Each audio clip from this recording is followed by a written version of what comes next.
노무현 대통령은 본인이 해야 될 복수의 대상은 사실 없었어요. 근데 그 복수라는 이름을 갖고 있는데 문재인 대통령이 지금 들어선 거잖아요. 복수라는 게 나의 부모님을 죽이는 원수 너를 같이 죽인다 이런 게 아니라 정치적으로 이렇게 될 수 있거든요. 비슷한 사건에 연루되어 있는 사람을 또는 전혀 다른 상황이지만 같은 인물이 연루되어 있는 사건을 집중적으로 털어버리는 방법이 있는 거예요. 그러니까 예를 들면 노무현 대통령을 누가 죽였다 또는 본인께서 돌아가셨다 이건 차후의 문제고 그 가해를 한 걸로 추측이 되는 이명박에 대해서 사대강을 다시 판다라든지 사자방 그러니까 뭐 자원비리 방사내교 등을 다 다시 판다라든지 하면 그게 일반적으로 보일 때는 정치 보복으로 비칠 수 있다는 거죠. 그러니까 이거를 어떻게 잘 이렇게 엮어야 프레임을 잘 짜야 그렇게 욕 안 먹고도 사실상의 복수 효과를 거둘 수 있느냐. 뭐랄까 그 문재인 대통령은 그냥 원칙대로 하실 것 같지 않아요? 원래 해야 되는 일이니까 아직까지 수사가 제대로 안 됐으니까.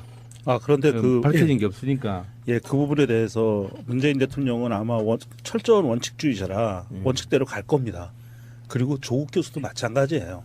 둘 다 그 스타일이 원칙대로 가는 양반들인데 지금껏 지내오면서 그 사실 이거 쓰기가 좀 애매한 말인데 하늘이 돕는다는 그런 말들이 사실은 거짓이 아니고 이게 과장된 것도 아니에요.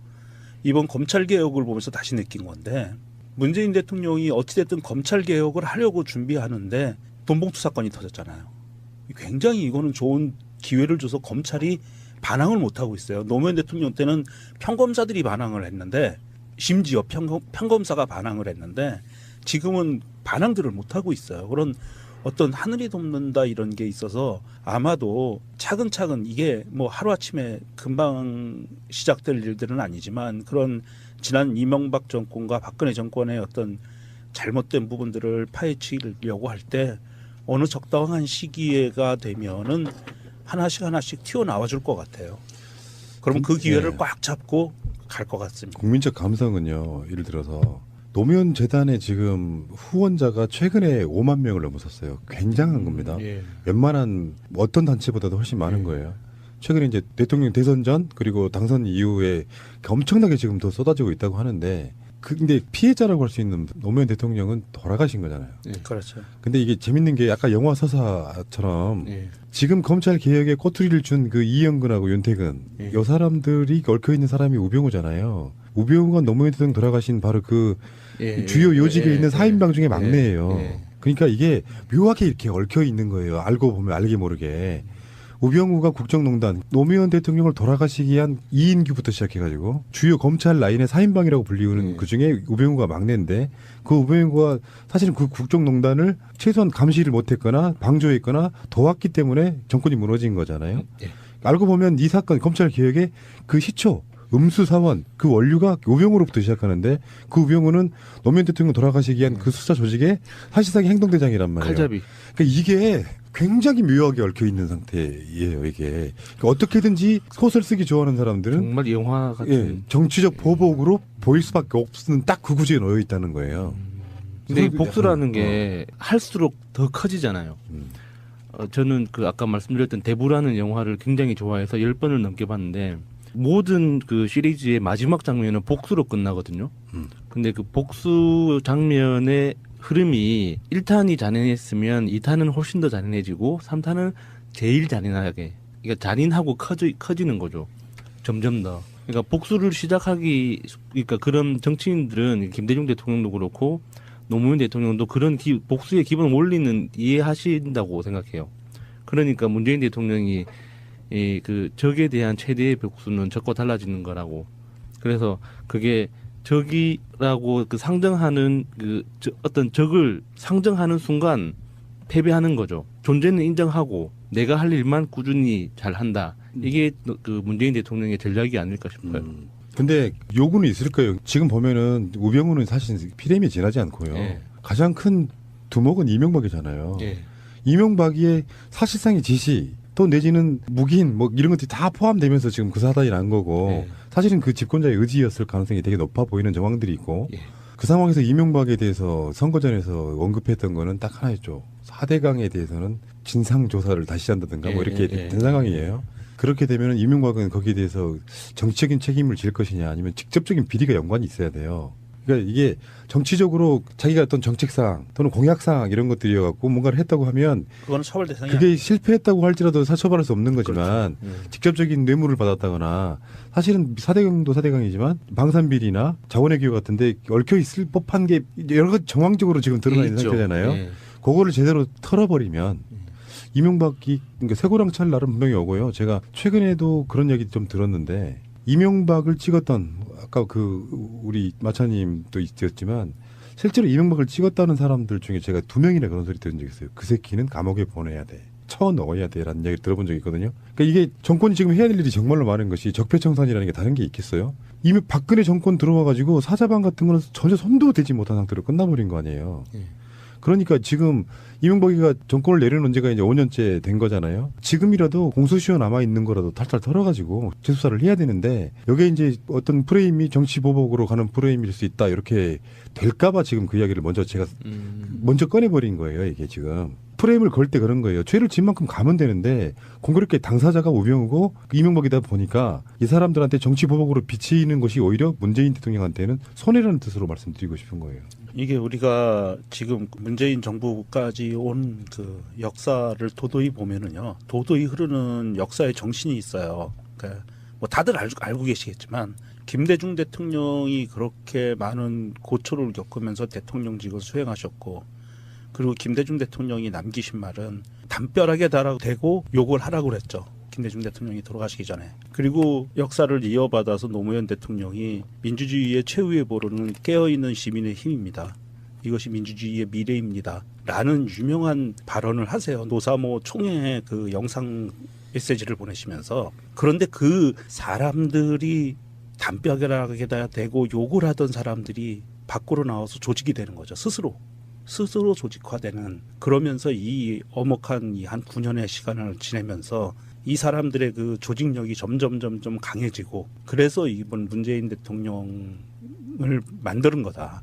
저는 그렇게 보고 있거든요. 역사의 일관성이라는 거를 보는데, 아마도 문재인 대통령이 무언가를 액션을 취하지 않더라도 이 시민들이 스스로들 액션들을 취할 거예요. 물론 그렇다고 해서 뭐 테러를 한다는 얘기가 아니고, 시민들 사회에서 어떠한 여론이 형성이 되고, 그리고 그동안 나오지 않았던 증거물들, 그런 것들이 튀어나오기 시작을 하면 정부는 이거를 끌려가는 모양새로 하면서 조사가 들어가게 될 거고, 아마도 이명박에 대한 것은 죄 지은 만큼 단죄는 해야 되지 않겠는가 하는 여론이 아마도 굉장히 많이 일어날 것 같아요. 그것이 정부나 대통령이나 청와대에서 나오는 말이 아니라 아마도 깨어있는 시민들의 그 의지에 의해서 튀어나올 확률이 굉장히 높은 것 같아요. 어쨌건 앞으로의 5년이 참 기대가 되기는 하지만 아까 그 우리 여수님도 그런 비슷한 얘기를 했는데 사실은 진짜 복수는 끝난 걸 수도 있어요. 그 문재인이 당선된 거잖아요. 그렇죠. 국민으로부터 평가를 받았다는 것이 당선된 거고요. 지난 대선만 생각해봐도 야권 지지자였지만 문재인 별로 탐탁치 않게 생각했던 사람도 있었을 것이고요. 실제로 그가 대통령이 되면 어떤 모습 보여줄지는 제 생각은 그렇거든요. 그때 당선됐어도 보여주는 모습은 비슷했을 것 같아요. 문재인 스타일 같으면. 네. 예. 지인으로서의 어떤 정권 의지 이런 건 좀 달라졌다고 할지라도 비슷했을 것 같고, 근데 그가 당선이 돼버렸어요. 그 자체로도 이미 사실은 복수가 끝났다고 또 볼 수 있죠. 어떤 의미상으로만 보면 그만큼 그 사이에 국민들이 많은 것을 바꿔놓은 거잖아요. 그러니까 그 최고의 학습을 시켜 주신 사람이 노무현 대통령이 아닌가 하는 생각을, 그런 상상을 항상 해요. 모든 대한민국 안에 살고 있는 모든 사람들이 어떤 동일한 메시지를 동시에 깨닫도록 이렇게 한 번 딱 깨워준 사람이 노무현 대통령이 아닌가. 그래서 정치적으로는 좀 그런 얘기 드리고 싶네요. 대선 전에 있어갖고 뭐 진보 정당과 문재인 후보 지지자 간의 그 열띤 그 논쟁 같은 건 저는 그 정도는 이해를 합니다. 그러니까 큰 틀에서 보면은 어느 쪽이 잘못했다 잘했다 평가하기는 좀 어려운 부분이 있는데요. 이런 역사가 있는 걸 알면 이런 게 있단 말이에요. 저도 일종의 약간 좀 오류를 범한 것이 뭐냐면은 진보 쪽 분들과 민주 쪽 분들은 하나다라는 인식이 저는 그래서 있어요. 사실은 전에도 그런 말씀드렸지만 우리가 깜짝 놀랐던 얘기, 제가 했던 얘기인데도 깜짝 놀랐대요. 문재인도 진보 후보야 왜 이래? 아, 예. 사실 알고 보면 그게 맞는 말이잖아요. 예. 그러니까 나는 그 사람들과 이 사람들이 다 결이 같다고 생각했었고 심지어는 지난 총선, 그러니까 이번 총선 말고, 그러니까 20대 총선 말고 19대 총선에서는 그랬단 말이에요. 비례대표는 그때 당시에 통합진보당 찍자. 분당되기 전에. 그런 사회적 흐름까지 있을 정도로 뭔가 이렇게 한 울타리라는 인식이 있었잖아요. 근데 왜 20대들의 진보 정당 찍는 사람들은 왜 나랑 느낌이 다른가를 나름대로 열심히 분석했던 게 그런 거였어요. 우리 같은 사람들은 그런 나름의 그 역사가 있는 거예요. 때로는 정치 잘 못하는 것 같으니까 미워서라도 노무현 미워했단 말이에요. 어떤 사람은 정보가 부족했건 뭐 어쨌든 간에 그리고 난 또 참여하고 미안해하는 건 똑같을 테니까 민주주의에 대한 열망 같은 것도 있었을 거고. 근데 그런 나름대로의 역사가 없는 젊은 사람들한테는 오히려 더불어민주당 같은 기득권 정당이 구닥다리로 보이는 바라보는 시각의 시작 자체가 다른 거예요. 네, 다를 수밖에 네, 없죠. 미워도 챙겨주고 싶고 후보가 괜찮으면 열광하게 되는 정당이 하나 있고 한쪽은 뭔가 이렇게 공약 되게 쌈박하고요. 우리 또 젊은 사람들이 그런 거 있잖아요. 이렇게 기존의 거 막 지지하면 좀 구닥다리로 보이고 그래 좀 새로운 거 좀 소수자가 내가 뭔가 이렇게 표를 하면 훨씬 좋아 보이는 그런 친구도 있는 것이고요. 지금 노무현 대통령을 몰랐던 분들 20대 첫 투표권을 행사하시고 이랬던 분들이 어떤 분들이냐 하면 노무현 대통령이 돌아가셨을 때 그 상황은 몰라요. 근데 자기 아빠 엄마가 울던 건 아는 사람들이에요. 그 당시에 조그맣을 때 초등학교 다니면서 그때 나도 이제 아이들을 키우면서 그걸 겪었거든요. 근데 우리 아이도 그걸 너무 선명히 기억을 해요. 노무현 대통령 돌아가셨던 것과 김대중 대통령 돌아가신 것이 그 상황들을 너무 또렷하게 기억을 하고 있어요. 아빠가 우는 거 처음 봤어 그날 이런 거. 심지어는 내 딸이 9살이잖아요. 예. 세월호 참사가 3년 전이잖아요. 네. 작년에도 그랬다니까요. 나 배 타는 거 싫어. 박근혜 대통령 나쁜 사람이지. 언니 오빠들 안 구했잖아. 이것을 지금도 이야기하고 있으니까 그 유년기 시절에 바뀐 건 굉장히 좀 중요할 거라고 생각하는데 아무튼 뭐 지금도 아침에 제가 오늘 아침에도 일어나면서 지금 문재인 정권 맞지? 아침에 제가 그랬어요. 저는 아직도 꿈꾸는 것 같고요. 그래서 제가 덤덤하다고 계속 얘기를 방송마다 하는 얘기가 실감이 안 나요. 실감이. 대통령이 바뀌었다는 실감도 안 나고 실제로 청와대에 들어간 사람이 문재인이 아니고 박근혜가 가면 쓰고 들어가 있는 것 같은 느낌이었습니다. 그런 식으로 뭔가 불신의 시대를 너무나 오랫동안 살아가지고 약간 병증이라고 말씀드린 이유가 정신적으로 긍정적인 마인드 가질 수 있게끔 치료도 필요하고 휴식도 필요하다고 느끼는 게 그런 지점이거든요. 아직도 못 믿겠어요. 그런 트라우마 같은 게. 일주일 휴방하시고 좀 휴가라도 가시는 게 그러고 싶은 생각도 좀 있는데 그러면서 병 날 것 같아서 적당한 시점에 뉴스거리가 없을 때. 그러니까 왜냐면은 대통령 당선되자마자 휴가를 가면 그 다음부터 터져 나왔던 이야기를 못 해가지고 얼마나 병 났겠어요. 못 쉬어. 그러니까 휴가 가자마자 다시 돌아올 것 같고 그래서 지금은 당장은 뭐 힘들어 죽겠다 이런 건 아니고요. 힘든 건 몸이 힘든 건 아니더라고요. 정신적으로 힘들어요. 방송이라는 게 여러분 생각하는 것처럼 그냥 마이크 갖다 대고 주둥아리만 갖다 대면은 말이 나오는 게 아니라 여러 가지 구조적으로 준비해야 되는 거 또는 사람과의 관계도 있잖아요. 팀도 짜야 되고 편집돼야 되고 여러 가지 과정들이 겪고 있어서 몸이 피곤한 것보다는 정신적으로 되게 피곤하고 힘든 나날을 보내고 있는데 어찌됐건 간에 그건 중요한 건 아니고 핵심은 아니고 다시 5월로 돌아가 보면은 노무현 대통령, 노무현 재단 또는 뭐 노사모 현재는 뭐 이제 문팬으로 불리우시는 분들 이런 분들이 다 대부분 다 이제 고색깔이잖아요. 교집합이 굉장히 엄청나게 클 거라고 좀 보는데 그런 상황들 속에서 지금 5월이라고 하는 되게 운명적인 것 같지 않아요? 되게 운명적인 거. 그러니까 공교롭게도 5월 달에 대통령 선거를 치르고 이제 그의 분신이라고 할 수 있는 문재인 대통령이 당선되고 너무 오랫동안 기다리지도 않고 바로도 아니고 적당히 준비할 시점에서 돌아가신 날이 이어진다는 것. 5월 9일에서 23일까지. 때가 됐다. 뭐 이런 느낌. 딱 2주일 정도 시간이 걸린 거예요. 취임과 동시에 2주예요. 놀랍다는 생각밖에 저는 안 들어요. 운명적 장난 같은 느낌도 좀 들고. 하느님이 보호하사. 뭐 어쨌건 노무현과 문재인 그리고 잊지 말아셔야 돼요. 이게 이제 지역적으로 어떤 분들은 노무현까지만 이야기하시는 분도 있는데요. 그게 그래서 지역 얘기가 나오는 것이고 실제로 야당 주류에서 김대중 쪽 세력을 홀대한다라고 마토도를 만들어서 나가신 분들이 국민의당이에요. 호남 홀대라는 게 그렇게 연결돼 있다고요. 호남 사람들을 홀대하는 게 아니라 김대중 정신은 아무것도 아니고 노무현만 높게 산다고 생각하고 실제로 국회의원들 중에서도 그런 것들 선동으로 지역민들을 선동했던 그런 국회의원들도 있고요. 그러니까 아시다시피 여러분들은 뭐 그 당시에 김대중 대통령이 다른 사람을 대통령 시키려고 했다 이런 이야기를 막 없는 말을 지어내신 분들이 있는데 나중에 이야기 들어보면 대통령이 직접 개입하지는 못하잖아요. 당시에. 그러니까 그 당시에 여당에. 그럴 때 이유가 있는 거죠. 예를 들어서 진짜 동서화합은 뭐냐면은 호남 출신인 대통령인 내가 대통령 마음은 그랬다는 거예요. 김대중 대통령은 영남 출신인 노무현이 대통령 후보가 되면 서로 간의 영원한 화합에는 참 좋겠다라고 생각을 하셨다는 거예요. 그러니까 사실은 그렇게 만들어지는 거고 그리고 대선 수업 해주려고 또 뭐 꼭 그렇게 했는지는 모르겠지만 부산 출신이다 보니까 장관 시켜준 것도 김대중 대통령이잖아요. 그런 관계들을 끌어가면서 그러니까 노무현 대통령이 돌아가시고 김대중 대통령이 충격에 가셨다는 건 김원걸 위원장도 그 이야기를 하셨잖아요. 네. 그 정치적인 데미지가 엄청 큰 고령에는.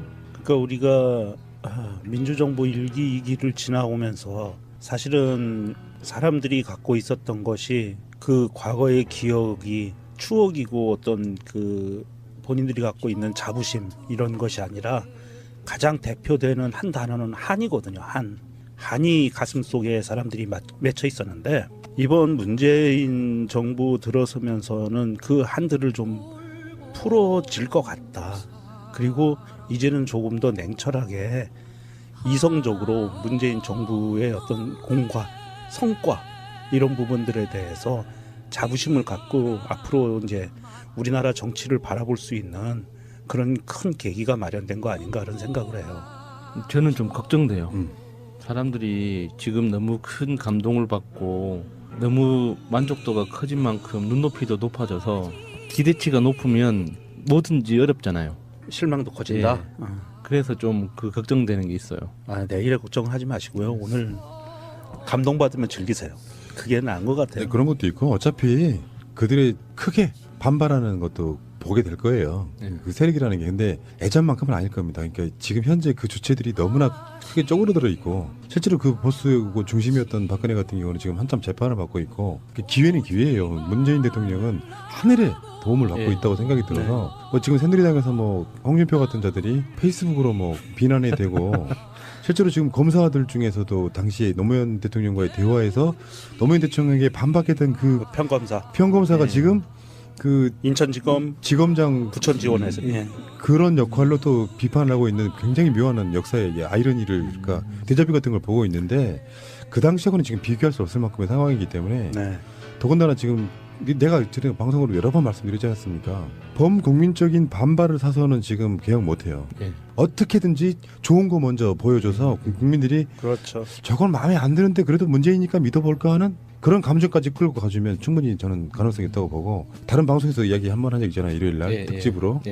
영부인께서도 각 당의 원내대표들한테까지 그렇게 지극정성 쏟았는데 그 사람이 당장 국회 가가지고 문재인 대통령은 각성하라 이렇게 할 수 있겠냐고요. 이게 문재인까지 나오다가 김용 여사님 인삼강장 인삼 달달해. 노무현 대통령 하면 떠오르는 노래 상록수에 그리고 니물련 행진곡 같은 것도 있었어요. 그러니까 아마 제가 봤을 때는 386이라고 처음에 불렀던 그 세대보다 사실 한 단계 정도 높은 선배들이에요. 그분들. 그렇죠. 70년대 하고 80년대 운동했던 선배들. 그리고 386은 80년대에서 90년대 초까지 운동했던 선배들 이런 건데 그러니까 결론은 김대중, 노무현, 문재인을 잇는 제3회 그러니까 문재인 대통령이 정치를 아무리 잘해도요. 정권 뺏기면 무용지물 돼버려요. 그래요. 역사상으로는. 그래서 그 다음에 정권 연장 20년 정도를 하고 정권 한번 내줘야 됩니다. 그때쯤 되면 아마 민주당이 보수 정권이 되어 있지 않을까. 그렇죠. 정권 한번 내줘야 돼요. 그래 정신 차리고 아마 그때쯤 부패에 있을 거야. 그 여기서는 당연한 거야 그게. 이제 어떤 프레임이 정치 보복으로 가는 프레임일 수 있다 이렇게 될까봐 지금 그 이야기를 먼저 제가 먼저 꺼내버린 거예요. 이게 지금 프레임을 걸 때 그런 거예요. 죄를 진 만큼 가면 되는데 공교롭게 당사자가 우병우고 이명박이다 보니까 이 사람들한테 정치 보복으로 비치는 것이 오히려 문재인 대통령한테는 손해라는 뜻으로 말씀드리고 싶은 거예요. 이게 우리가 지금 문재인 정부까지 온 그 역사를 도도히 보면은요, 도도히 흐르는 역사의 정신이 있어요. 그러니까 뭐 다들 알고 계시겠지만 김대중 대통령이 그렇게 많은 고초를 겪으면서 대통령직을 수행하셨고, 그리고 김대중 대통령이 남기신 말은 담벼락에 달아대고 욕을 하라고 그랬죠. 김대중 대통령이 돌아가시기 전에. 그리고 역사를 이어받아서 노무현 대통령이 민주주의의 최후의 보루는 깨어있는 시민의 힘입니다. 이것이 민주주의의 미래입니다. 라는 유명한 발언을 하세요. 노사모 총회의 그 영상 메시지를 보내시면서. 그런데 그 사람들이 담벼락에다 대고 욕을 하던 사람들이 밖으로 나와서 조직이 되는 거죠. 스스로 스스로 조직화되는, 그러면서 이 엄혹한 이 한 9년의 시간을 지내면서 이 사람들의 그 조직력이 점점 강해지고, 그래서 이번 문재인 대통령을 만드는 거다. 저는 그렇게 보고 있거든요. 역사의 일관성이라는 거를 보는데, 아마도 문재인 대통령이 무언가를 액션을 취하지 않더라도 이 시민들이 스스로들 액션들을 취할 거예요. 물론 그렇다고 해서 뭐 테러를 한다는 얘기가 아니고, 시민들 사회에서 어떠한 여론이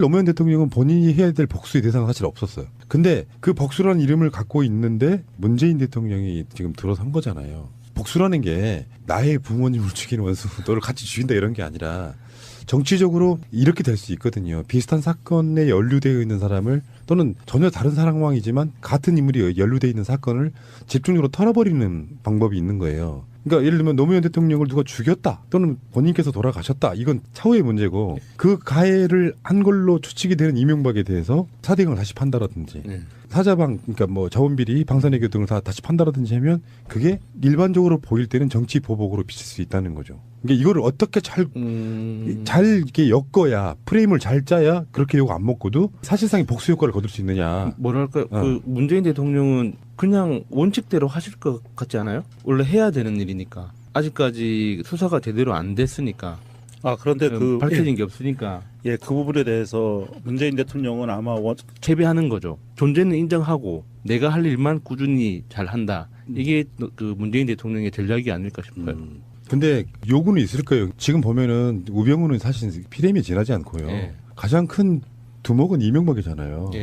이명박의 사실상의 지시, 또 내지는 묵인 뭐 이런 것들이 다 포함되면서 지금 그 사단이 난 거고, 사실은 그 집권자의 의지였을 가능성이 되게 높아 보이는 정황들이 있고, 그 상황에서 이명박에 대해서 선거전에서 언급했던 거는 딱 하나였죠. 4대강에 대해서는 진상조사를 다시 한다든가 뭐 이렇게 된 상황이에요.